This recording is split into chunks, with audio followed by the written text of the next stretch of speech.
Labdien, policija. Mums šodien tāda akcija. Mašīna nav seifs, saucās. Jā?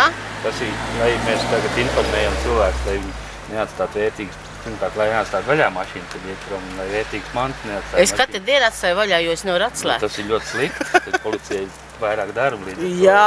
Lai jums tāds mažīgs prezentiņš. Vaiku labi. Autovadītāji ieraugot policistus kļūst neierasti smaidīgi. Un kā lai nesmaida, ja policisti ierastās dokumentu pārbaudas vietā izsniedz automašīnai paredzētu gaisa atsvaidzinātāju. Akcija tiek realizēta projektā Uz sabiedrību vērsts policijas darbs Latvijā.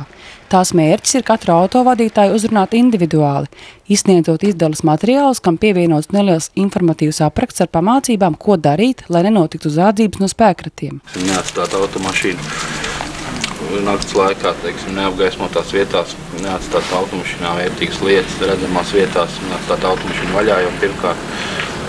Lai šādu zādību būtu grūtāk izdarīt. Policisti atzina, ka visbiežāk redzamā vietā atstātās lietas ir somas, maki, elektropreces, sadzīves tehnika un dokumenti. Akcijas laikā aptaujātie autobraucēji atzina, ka šādu akciju vērtē pozitīvi. Ļoti patīkami tādi, ka arī kaut ko brīdina mūs. Tā jau parasti vienmēr kaut ko pamet. Atstātai mašīnai man pašai gadījies, nemaz nav sen apakaļ.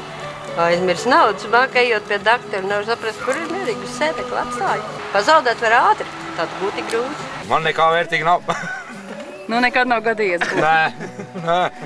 Parasti somu. Un kā jūs tik droši to darat? Liekas, nāk uz stiep tādu smagumu.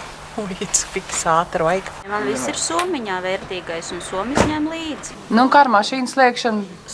Garažā jau neslēdz, bet laukā jau slēdz tekoši. Un pie savām mājām? Arī vienmēr. Es domāju, ka cilvēkam pašam tas ir jāsaprot, kad mašīnām nevarētu neko vērtīgi turēt.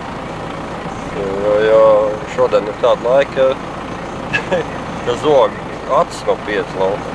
Preventīvie pasākumi tika rīkot ar Eiropas Savienības finansiālu atbalstu visā Latvijā. Akcija notika pie tirniecības centriem, lielveikaliem, degvielas uzpildes stacijām un pirmskolas izglītības iestādēm. Uz jūmi lēžam?